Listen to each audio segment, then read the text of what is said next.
అందరికీ నమస్కారం. గత వారం రోజులుగా బడంగ్పేట్ మున్సిపల్ కార్పొరేషన్ అధికారులు, అప్పటి కమిషనర్, ఇప్పుడు GHMC Badangpet circle deputy commissioner అయినటువంటి సరస్వతి గారు అవినీతి కేసులో ఇరుక్కొని ఈరోజు 122 కోట్ల నుంచి 150 కోట్ల కుంభకోణం జరిగిందని చెప్పి అధికారులు నిర్ధారించారు. మేము భారతీయ జనతా పార్టీ ఆధ్వర్యంలో గత 5 సంవత్సరాలుగా పోరాటం చేస్తూనే ఉన్నాం, ధర్నాలు చేస్తున్నాం. బడంగ్పేట్ కార్పొరేషన్ ఆఫీస్ దగ్గర కూడా ఎన్నోసార్లు మీడియా ముఖంగా ధర్నాలు చేసినాం. వాళ్ళకి ఇచ్చిన ఏవైతే వినతి పత్రాలు ఉన్నాయో అవి వాటిని బుట్టదాఖలు చేయడానికే పరిమితమైందని చెప్పేసి సందర్భంగా తెలియజేస్తున్నాం. ఏనాడు కూడా వాటిపైన మేము ఇచ్చిన కంప్లైంట్లపైన చర్య తీసుకున్న దాఖలాలు లేవు. పార్కులు 10ల సంఖ్యలో 100ల సంఖ్యలో పార్కులు బడంగ్పేట్ కార్పొరేషన్లో ఉన్నటువంటి పార్కులు అన్యాక్రాంతమవుతున్నాయి. కార్పొరేటర్లు, మేయరు, డిప్యూటీ మేయర్ వీళ్ళంతా ఒక సిండికేట్గా ఏర్పడి వీటన్నిటినీ పాత రైతులు చనిపోయినా కానీ ఎవరెవరో పేర్లు పెట్టి 1, 2, 3 డాక్యుమెంట్లు క్రియేట్ చేసి అమాయకులు అయినటువంటి వినియోగదారులకు ఏమి తెలియదు, ఏ ఏరియా గురించి అవగాహన లేని వాళ్ళకు మార్కెట్ రేట్ కంటే 10,000 తక్కువ వస్తుందంటే వాళ్ళు కూడా తక్కువ రేటుకి వస్తుంది కదా అని చెప్పి కొని ఈరోజు బాధపడాల్సిన పరిస్థితులు ఏర్పడ్డాయంటే వీటి అన్నిటికీ కారణం అప్పుడు ఈ బడంగ్పేట్ కార్పొరేషన్లో ఉన్నటువంటి పాలకవర్గమైనటువంటి మేయర్, డిప్యూటీ మేయర్, కొంతమంది కార్పొరేటర్లే దీనంతటికీ బాధ్యత వహించాల్సిందిగా భారతీయ జనతా పార్టీ డిమాండ్ చేస్తుంది. అదేవిధంగా అప్పుడు ఉన్నటువంటి మన కమిషనర్ గారు సరస్వతి గారు ఎన్నిసార్లు పలుమార్లు చెప్పినా ఆమె చెవిటికి శంకునే విధంగా మమ్మల్ని ఏదో వీళ్ళు ఇలాగే చేస్తారు, మా పని మేము చేస్తుంటాం అన్న విధంగా చేసింది. పాపం పండింది. ఈరోజు మేము చేసిన పోరాటానికి విలువ దక్కిందని చెప్పేసి అలా భారతీయ జనతా పార్టీ మీడియా ముఖంగా తెలియజేస్తుంది.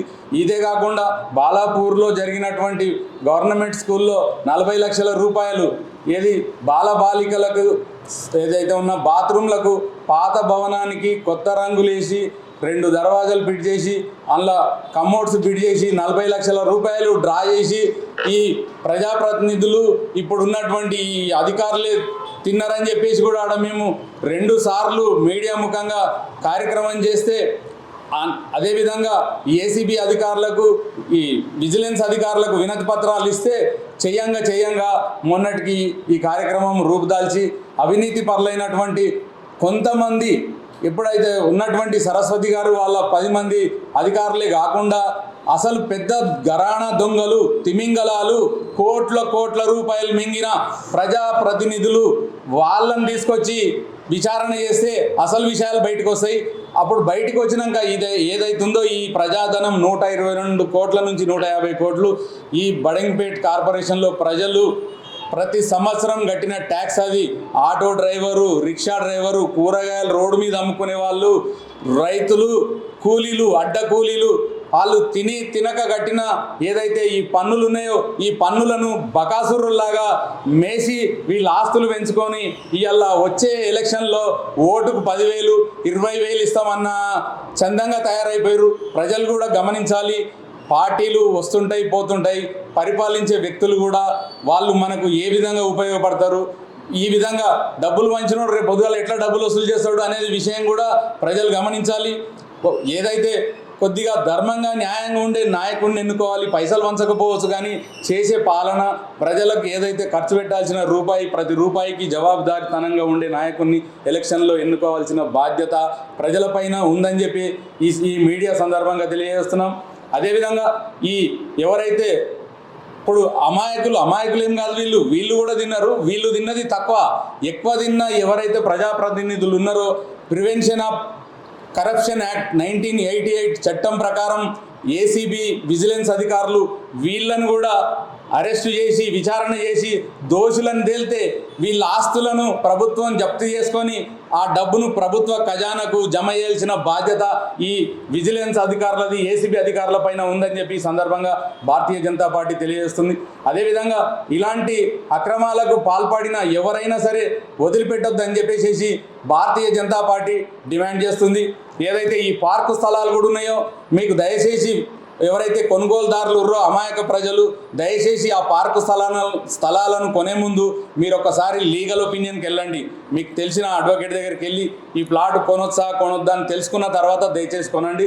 రేపు మీరు ఒకవేళ తక్కువ రేటుకి వస్తుందని కొన్నా కానీ అవి పార్కు స్థలాలు, ఇప్పుడు ఉన్నటువంటి పిల్లలకు ఆడుకోవడానికి స్థలాలు లేవు.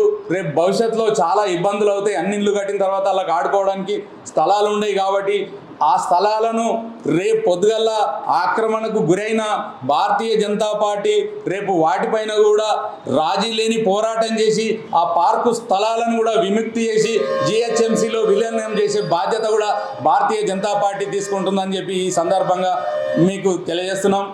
అందుకే ప్రజలు కూడా అప్రమత్తంగా ఉండాలి. నాయకులు చేసే కుంభకోణాల్లో ప్రజలు కూడా గమనించాలి. వచ్చే ఎలక్షన్లో వాళ్లకు బుద్ధి చెప్పాలి. ఈ ఏసీబీ అధికారులకు, విజిలెన్స్ అధికారులకు కూడా భారతీయ జనతా పార్టీ ఈ సందర్భంగా మీడియా ముఖంగా ధన్యవాదాలు తెలియజేస్తుంది.